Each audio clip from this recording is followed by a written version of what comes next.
দেয়ালে নোনা ধরে, রং খইসা খইসা পড়ে, দেয়ালে ফাটল, ড্রিল করার সময় ফুটা গর্ত, হ্যাসেলের কিন্তু ভাই শেষ নেই। আর ঘরটাকে কিন্তু দেখতে একদম বস্তির মতো লাগে।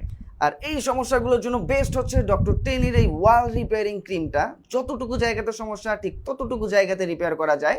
আর এটা দুইটা কালারের হয়ে থাকে, হোয়াইট এবং অফ হোয়াইট, যার কারণে পুরো দেয়ালটাকে আলাদা করে কালার করতে হয় না। আর খরচও কিন্তু বেঁচে যায় অনেক।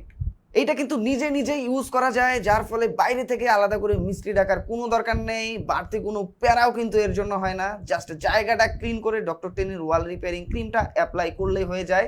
এটার সাথে লেভেলের একটা কার্ড দেওয়া থাকে, যেটা জাস্ট ক্রিমটা ইউজ করে লেভেল করে দিলেই কিন্তু আপনার পুরো দেয়ালটা একদম ফিটফাট। আর এই অরিজিনাল ডক্টর টেনি ওয়াল রিপেয়ারিং ক্রিমে কিন্তু ডক্টর টেনি লেখাটা একদম পাঞ্চ করে দেওয়া থাকে, যেটা ধরলেই আলাদা একটা ফিল চলে আসে। নেওয়ার সময় এইটা কিন্তু মাস্ট দেখে নেবেন।